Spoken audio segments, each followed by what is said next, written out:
దేవుని యొక్క అతి శ్రేష్టమైన నామమునకు మహిమ కలుగునుగాక. ఈ ఉదయకాలము మీకందరికీ వందనాలు తెలియచేస్తున్నాను. ఈ దినము మిమ్ములను బలపరచు దేవుని మాట. నేను నీకు తోడయ్యున్నాను, నీకు హాని చేయుటకు నీ మీదికి ఎవడునూ రాడు.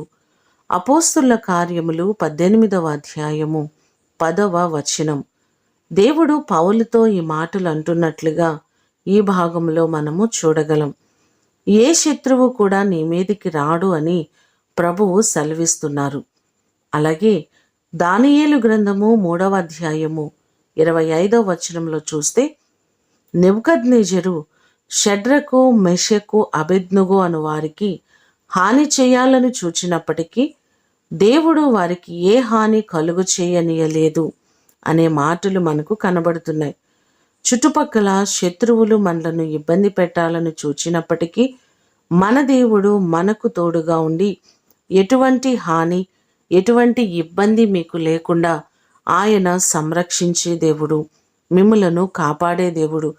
దేవుడు మీకు తోడుగా ఉంటారు కాబట్టి ఏ శత్రువు మీ పైన జయము పొందలేడు. ఈ మాటలు వింటున్న మీకందరికీ దేవుడు తోడయ్యుండి శత్రు భయం అంతటి నుంచి విడిపించి ఆయన మీకు క్షేమాన్ని కలుగ చేయునుగాక. ప్రార్థన చేసుకుందాం. పరిశుద్ధుడు అయిన తండ్రి, మీ పాదములకు వందనాలు, స్తోత్రాలు. నీ కృపచేత మీరు మా అందరికీ తోడుగా ఉండండి. మీరు తోడుగా ఉంటే ఏ ఆపద, ఏ అపాయము మాకు సంభవించదయ్యా. ఒకవేళ ఎవరైనా హాని చేయాలని చూచినప్పటికీ దేవా, మీరు మమ్మలను తప్పించే దేవుడవు, కాపాడే దేవుడవు, శత్రు భయం అంతటి నుంచి విడిపించే దేవుడవు. ప్రభువా, మా ప్రియులెల్లరినీ మీరు జ్ఞాపకం చేసుకొని ప్రతి వారికి మీ కాపుదల, మీ క్షేమము దయచేయండి.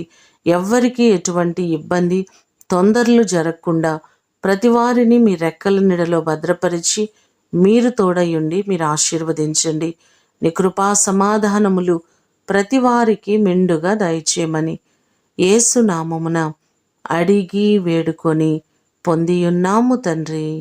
ఆమేన్. దేవుడు మిమ్ములను దీవించునుగాక.